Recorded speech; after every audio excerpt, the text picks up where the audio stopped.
Alright, and now that we've generated some results, let's go back to Dreamweaver and let's style the results a little bit. So let's go ahead and we'll give this row a class.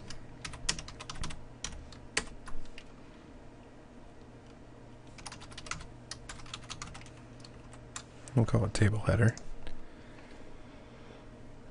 And we'll give this row a class. And here's an example of why you wouldn't want to use double quotes in this situation. When I go ahead to do the double quotes for the class name, PHP is going to consider this the end of our echo statement, and then this just garbage, and it's going to return an error. Sorry. So what we could do is either we can escape these characters with the backslash, and what this tells PHP is to take the character directly after the backslash, literally, and output it instead of calling it the end of the statement. Or to save grief, we can just go ahead and switch these to single quotes, and then PHP won't recognize this as the end of the statement. So class,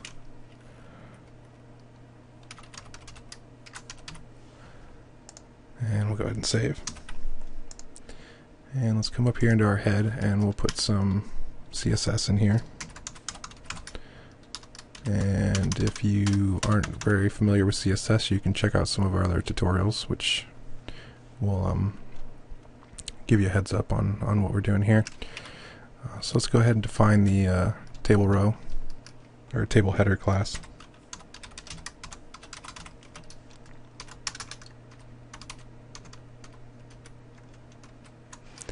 And we'll go ahead and make the font weight bold. We'll make the background color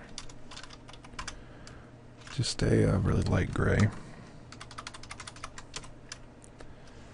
And then let's go ahead and make our table row rule.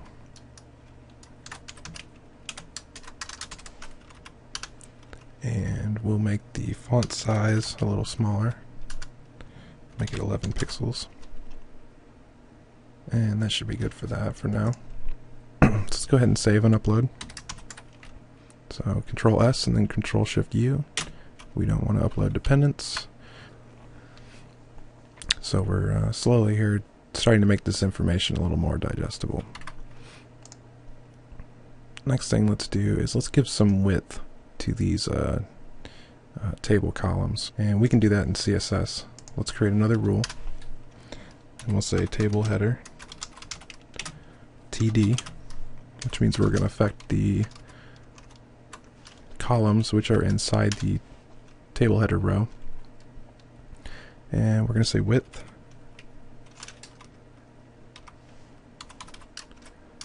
And let's just say 150 pixels. And save and upload.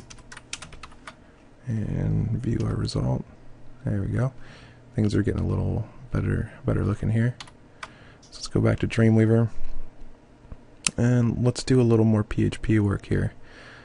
Let's condense this first name and last name into just the name field.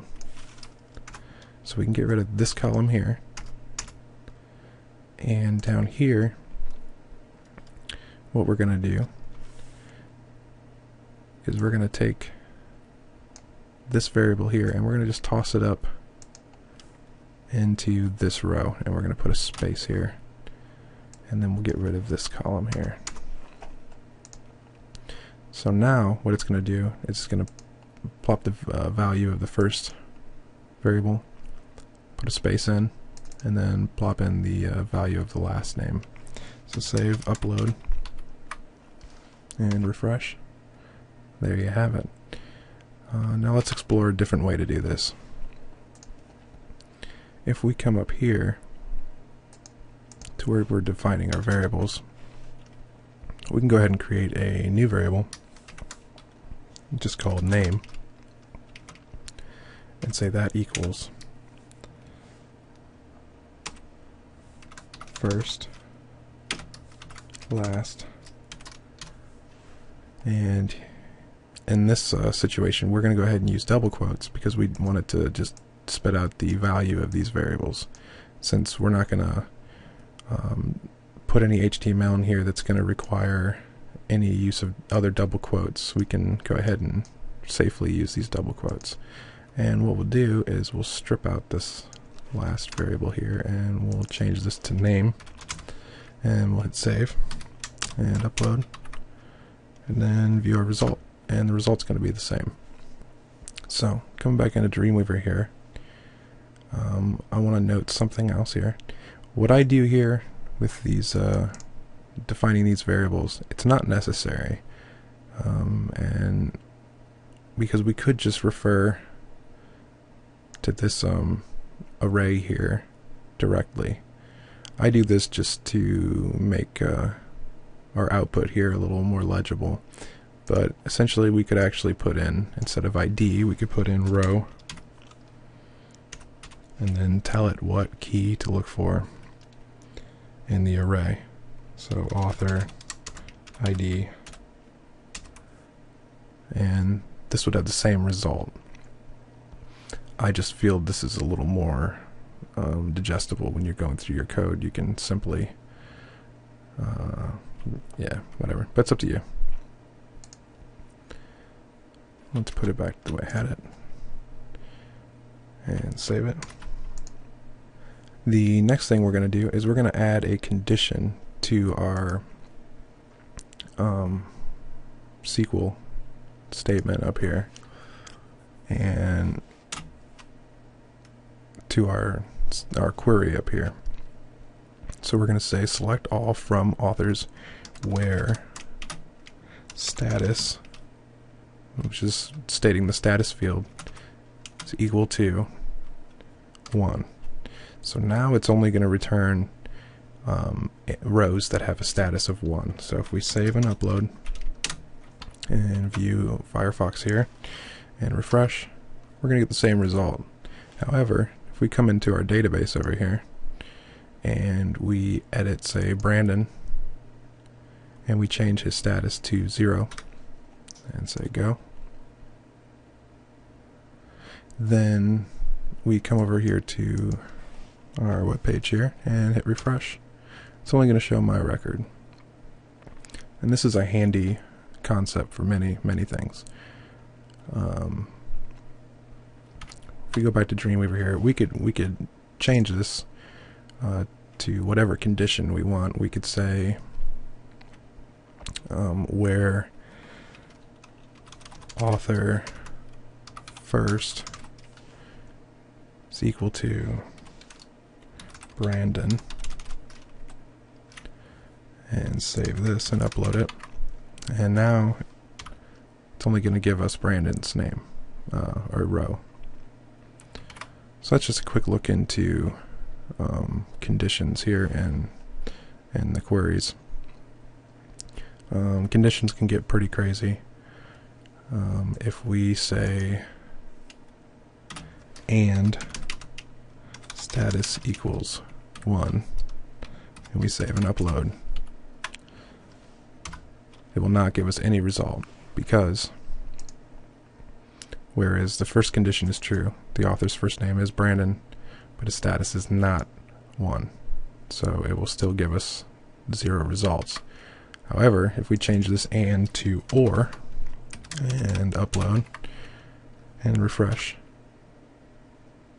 it's going to say either, or it's going to give us both records, because it's going to say either or, if the username is Brandon or if the status is 1. So it gave us both. The next thing we're going to do is we're going to create a couple of links that will allow us to dynamically change what happens on the page or adjust these conditions. So we're going to first change our condition back to status, or to authors first, and just get rid of the status here. And let's come up here above our table, and we're just going to create a couple of links. We're going to create a paragraph tag, and we're going to say filter by author name,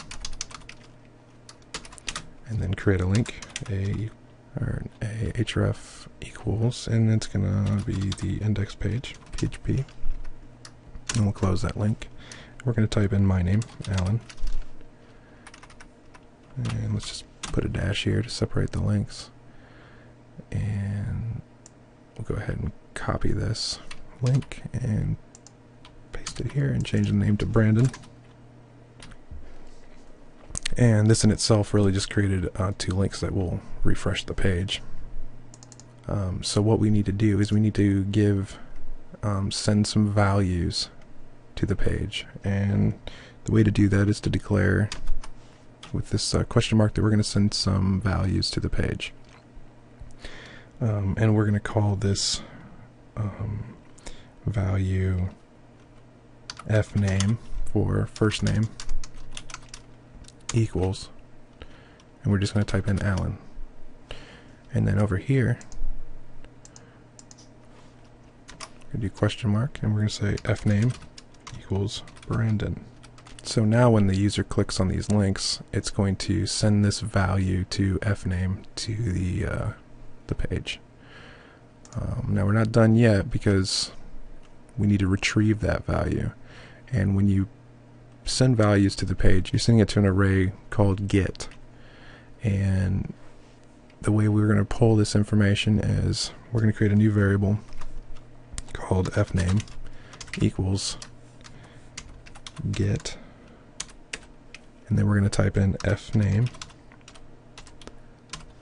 So now our fname variable is going to store whatever name has been sent to the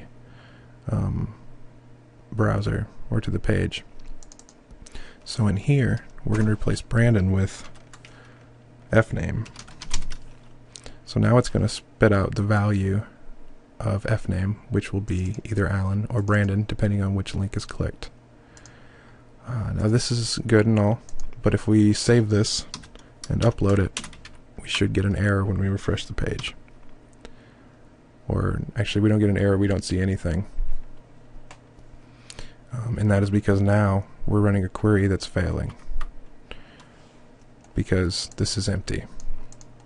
One way we can solve this is we can change our query. And what we can do is we can say if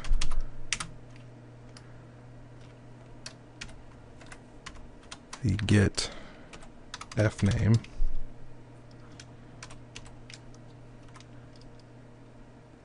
is equal, which in PHP you need to do this, otherwise if we just do 1 it's going to be giving a value to fname instead of asking if it is equal to null, which would be completely empty.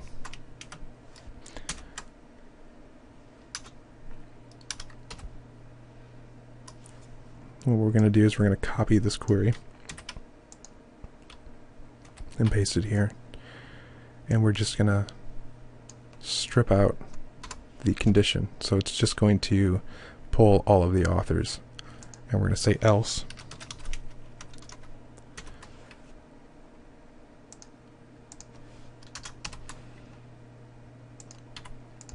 So what we're going to do here is solve the problem of not having a value for fname.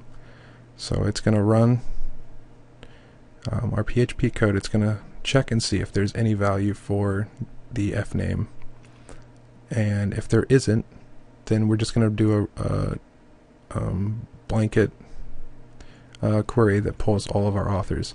However, if there is a value else, then we're going to run our query with the author condition. So let's save and upload and refresh, and there, now we have both of our results. So now if I go ahead and click on Alan, the page is only going to show me Alan. If I click on Brandon, it's only going to show me Brandon.